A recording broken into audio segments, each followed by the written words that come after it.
Shalom saudara-saudara, berjumpa kembali bersama dengan saya dalam kasih-Nya. Kiranya kita diberkati oleh Tuhan dengan melimpah-limpah.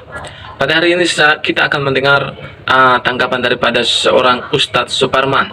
Bagaimana dia menanggapi tentang bagaimana kita lihat Majelis Ulama Indonesia yang mengharamkan produk Yahudi. Saudara, inilah tanggapannya. Kita simak cuplikan berikut ini. Pada kesempatan kali ini saya hendak berpendapat atau merespon secara sederhana mengenai informasi bahwasanya Majelis Ulama Indonesia memfatwakan haram membeli produk pro-Israel. Setelah saya mengolah informasi, mencari informasi dari berbagai macam sumber, tampaknya ini sudah terjadi distorsi informasi, terjadi bias-bias pemberitaan. Dari segi judul berita saja sudah salah sebetulnya. Ketika berita ini disebutkan fatwa MUI, haram hukumnya beli produk pro-Israel. Tidak ada fatwa yang sedemikian rupa di Majelis Ulama Indonesia. Bahkan yang sangat saya sayangkan ketika pengurus MUI sendiri, baik di pusat maupun di daerah, justru menyebarkan distorsi informasi ini. Setelah saya simak dan kemudian saya baca fatwa yang sesungguhnya, tidak ada kalimat bahwasanya Majelis Ulama Indonesia mengharamkan membeli produk pro-Israel. Ini mesti kita cermati. Karena memang sebetulnya MUI sebagai wadah para ulama tidak boleh sembarangan berfatwa. Justru sebetulnya ulama adalah orang yang paling takut ketika berfatwa. Dan para ulama sesungguhnya adalah orang yang paling takut mengatakan haram kepada sesuatu. Jadi ketika kita latah menyebutkan haram akan sesuatu, maka sebetulnya tidak mensifati sifat ulama yang sesungguhnya. Jadi yang hendak saya klarifikasi pada kesempatan kali ini, menurut pendapat saya ini sudah terjadi disinformasi. Karena pada kenyataannya Majelis Ulama Indonesia tidak mengeluarkan fatwa dengan kalimat tersebut. Baik, coba kita rujuk kepada fatwa yang sesungguhnya. Dari Majelis Ulama Indonesia Pusat, fatwa nomor 83 tahun 2023 tentang hukum dukungan terhadap perjuangan Palestina.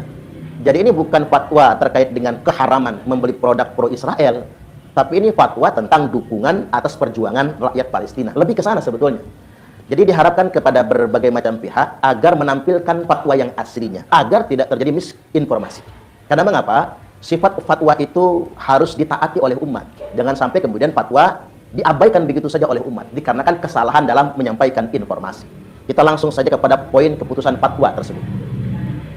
Memutuskan, menetapkan fatwa tentang hukum dukungan terhadap perjuangan Palestina. Pertama, ketentuan hukum. 1. Mendukung perjuangan kemerdekaan Palestina atas agresi Israel hukumnya wajib. Ini fatwa yang baik menurut saya. Karena Palestina punya hak atas tanah mereka, mereka juga punya hak yang sama untuk mendapatkan kemerdekaan, dan kita satu komitmen untuk menghapus penjajahan yang ada di muka bumi ini. Dan sudah terbukti, Israel mencaplok tanah Palestina dan kemudian menjajah Palestina. Kemudian yang kedua, dukungan sebagaimana disebutkan pada poin 1 di atas, termasuk dengan mendistribusikan zakat, infak, dan sedekah untuk kepentingan perjuangan rakyat Palestina. Nah ini menarik menurut saya, di mana MUI memerintahkan kepada umat Islam untuk mendonasikan hartanya, bahkan dalam bentuk zakat, infak, dan sodako untuk penderitaan rakyat Palestina. Kemudian yang ketiga, pada dasarnya dana zakat harus didistribusikan kepada mustahik yang berada di sekitar muzaki. Dalam hal keadaan darurat atau kebutuhan yang mendesak, dana zakat boleh didistribusikan kepada mustahik yang berada di tempat yang lebih jauh, seperti untuk perjuangan Palestina. Jadi MUI coba menjelaskan sedemikian rupa.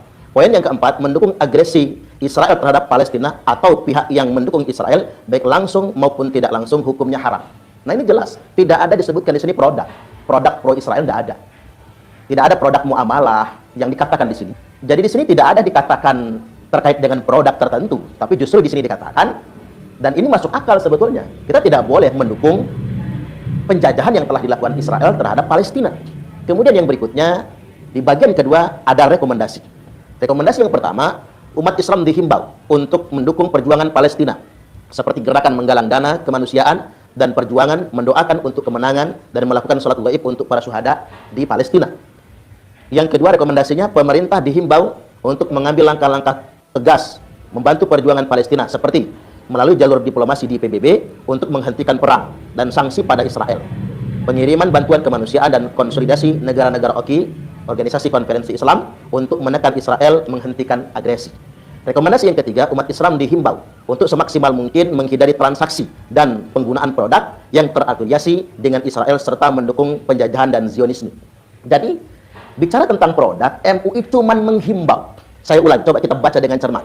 Umat Islam dihimbau. Ini cuma himbauan loh. Umat Islam cuma dihimbau. Jadi bukan fatwa haram. Jadi mohon ini coba diklarifikasi oleh Komisi Fatwa MUI agar tidak terjadi distorsi dan bias-bias di tengah-tengah masyarakat. MUI cuma menghimbau untuk semaksimal mungkin menghindari transaksi dan penggunaan produk yang terafiliasi dengan Israel serta yang mendukung penjajahan dan Zionisme. Himbauan. Saya pikir memang tugas MUI dalam konteks ini hanya boleh menghimbau. Dan MUI tidak boleh mengharamkan. Mengapa saya katakan tidak boleh mengharamkan? Karena sesuatu yang paling ditakuti oleh ulama adalah mengharamkan sesuatu yang tidak mesti diharamkan. Karena ini akan beresiko ketika kemudian terjadi bias-bias di tengah-tengah masyarakat sudah menyebar haram membeli produk yang pro-Israel. Mengapa saya katakan bias-bias? Ini sudah mulai liar di tengah-tengah masyarakat. Orang kemudian mengharamkan membeli produk Danone yang punya merek misalnya Aqua. Sedangkan kita tahu betul, Aqua itu perusahaan yang beroperasi di Indonesia, karyawannya juga muslim, dan rata-rata merupakan warga bangsa Indonesia, karyawannya. Apa kemudian kita latah kemudian mengharamkannya? Kemudian ada beberapa pihak yang kemudian mengindikasikan perusahaan-perusahaan tertentu terafiliasi dengan Israel misalnya, seperti Unilever. Sedangkan toko-toko kita dipenuhi oleh produk Unilever. Kemudian McD misalnya, atau KFC misalnya. Sedangkan karyawan-karyawan di sana juga muslim juga kan, warga bangsa Indonesia juga. Jadi jangan sampai terjadi bias-bias demikian rupa. Lantas kemudian kita tahu sendiri, di McD, di KFC, di Danone misalnya, di Aqua, produk-produk Unilever dan lain sebagainya, sudah ada labelisasi halal yang sejak awal dikeluarkan oleh MUI. Maka lantas kemudian kita bertanya, kalau belinya jadi haram, apakah sertifikasi halal yang sudah dikeluarkan sejak awal harus ditarik kembali? Ini kan akan terjadi bias-bias. Saya bersyukur memang Komisi Fatwa MUI tidak masuk ke ranah itu. Karena memang masih hati-hati juga, nggak boleh sembarangan. Atau sederhana yang saya ingin sampaikan pada kesempatan kali ini. Misalnya, dugaan Bill Gates dengan Microsoft yang mendukung Israel misalnya.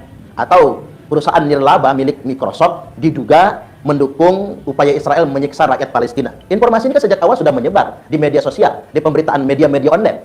Apa lantas kemudian kita harus memboikot Microsoft? Kemudian kita mengharamkan menggunakan produk Microsoft?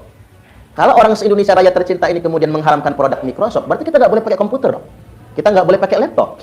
Atau mungkin barangkali produk-produk telekomunikasi terindikasi misalnya pro-Israel, berarti kita nggak boleh pakai handphone dong, dan lain sebagainya. Nah ini kan mesti hati-hati. Seandainya kemudian ini menjadi fatwa, haram kemudian membeli produk yang pro-Israel misalnya, lalu kemudian kita menangkapnya dengan indikasi-indikasi tertentu, ya sudah, se-Indonesia Raya tercinta ini kemudian tidak pakai Microsoft.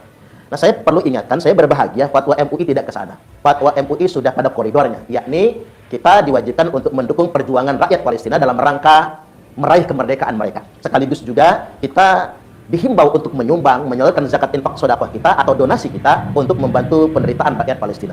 Dalam konteks ini, fatwa MUI sudah sangat tepat sekali. Dan memang ada harapan dari masyarakat kaum muslimin agar orang yang dilabeli ulama tidak sembarangan memfatwakan sesuatu, apalagi kemudian mengharamkan sesuatu. Karena mengapa? Tak perlu saya ajarilah sebetulnya. Kita sudah ngerti tentang kaidah halal dan haram. Tahlilul halal wa tahrimul haram haqqullahi wahdah. Jadi menghalalkan sesuatu dan mengharamkan sesuatu itu bukan kewenangan ulama, bukan kewenangan manusia. Haqqullahi wahdah, hanya hak Allah semata-mata. Maka sebetulnya Imam Malik, Imam Hanafi, Imam Asy-Syafi'i, Imam Ahmad Ibnu Hanbal dan ulama-ulama fikih yang lainnya sangat takut ketika dimintai pendapat untuk mengharamkan sesuatu. Makanya Imam Malik mengatakan, lebih baik aku mengatakan aku membencinya, aku tidak menyukainya, daripada aku mengharamkan sesuatu yang menurut aku dibenci, padahal Allah tidak mengharamkannya. Karena mengapa? Mengharamkan sesuatu haqqullahi wahdah, hanya hak Allah semata-mata. Saya yakin semua ulama ngerti tentang kaidah ini semua. Makanya cepat-cepat menuduh sesuatu menjadi haram, cepat-cepat memponis sesuatu menjadi haram, qarinu syirku billah, sama saja kadarnya dengan orang yang sudah menyekutukan Allah. Makanya sebetulnya ulama beneran nih sangat takut memfatwakan keharaman sesuatu. Karena kalau dia latah mengharamkan, pertanggung jawabannya sangat berat sekali. Karena tergesa-gesa mengharamkan sesuatu, qarinu syirku billah, sama derajatnya telah menyekutukan Allah Subhanahu wa taala.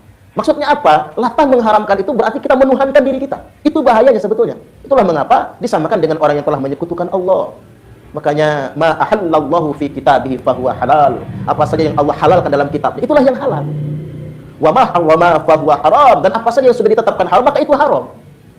Jadi sesuatu yang haram sudah ditetapkan oleh Allah. Enggak usah kita tambahin dengan bentuk-bentuk yang baru, fatwa-fatwa yang baru, daftar haram yang baru, karena itu kewenangan Allah. Wasakata an asya, dan Allah mendiamkan banyak sekali perkara. Apa gunanya Allah mendiamkan perkara ini? Maka itu perkara yang dimaafkan, fahuwa afiyah. Ini perkara yang dimaafkan. Nabi SAW juga bersabda, innal halala bayyin, sesungguhnya yang halal itu jelas sekali. Wa innal harama bayyin, dan sesuatu yang haram itu jelas sekali. Dan ini cuma kewenangan Allah. Wa ma bainahuma umurun mushtabihat, segala urusan yang ada di antara keduanya dipastikan halal tidak, ditetapkan haram juga tidak, itu perkara yang syubhat. Jadi sebaiknya kalau kita membenci sesuatu, tidak suka dengan sesuatu, jangan katakan haram, maksimal katakan syubhat saja. Atau kalau kita mau rujuk ke hukum Islam, maksimal katakan makruh saja. Bahkan para ulama mengatakan, aku tidak menyukainya, aku membencinya. Jadi memang asumsi pendapat pribadi, tidak berani ulama kemudian mengharamkannya. Sekali lagi, saya ingin menghimbau kepada segenap kaum muslimin bahwasanya ranah muamalah bukan ranah agama. Nabi SAW telah membebaskan kita dalam bermuamalah. Nabi juga bermuamalah, berjual beli dengan pedagang Yahudi. Artinya memang tidak terlarang kita bertransaksi dengan umat Yahudi, umat Nasrani, atau agama apapun. Ini tidak boleh kemudian ranah itu kemudian kita vonis halal haram. Dan kepada para mubalik, para penyampai agama, hati-hati dalam mendakwahkan agama. Jangan sampai kemudian kita mengedepankan hawa nafsu, pada akhirnya kemudian kita guluh berlebih-lebihan, mengeluarkan fatwa yang tidak pada tempatnya. Dalam konteks fatwa ini saya sependapat, ketika kita warga bangsa Indonesia punya kewajiban untuk mendukung perjuangan rakyat Palestina dalam rangka meraih kemerdekaan. Ini penting untuk menjadi catatan bagi kita semua. Kita berdoa, mudah-mudahan permasalahan ini cepat selesai. Nah, saudara terkasih dalam nama Tuhan, itulah dia video cuplikan. Baru saja kita menyimak video cuplikannya. Bagaimana Ustadz Suparman ini tidak setuju dengan MUI yang mengharamkan produk daripada Yahudi. Karena kalau kita hanya mengharamkan produk dari sebagian Yahudi, maka itu tidak sah.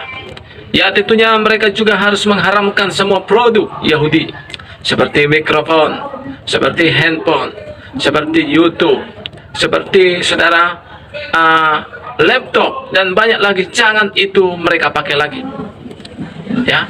Dan kalau itu dilakukan, saya percaya maka Indonesia, bahkan kehidupan kita, pekerjaan kita akan semakin rumit dalam melakukan pekerjaan.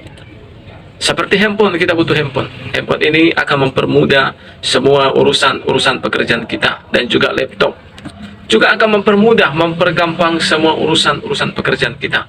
Ya, kalaulah kita mengharamkan laptop juga dan juga handphone, maka kita akan mengalami kerugian yang besar dan akan menuju kepada kebangkrutan. Itu sebabnya mari hati-hati, mari kita jangan mau terprovokasi dan mengikuti suatu pemikiran yang dangkal ataupun pemikiran yang bodoh, ya saudara ya. Kiranya lewat video ini membuka wawasan kita. Tuhan memberkati kita. Shalom.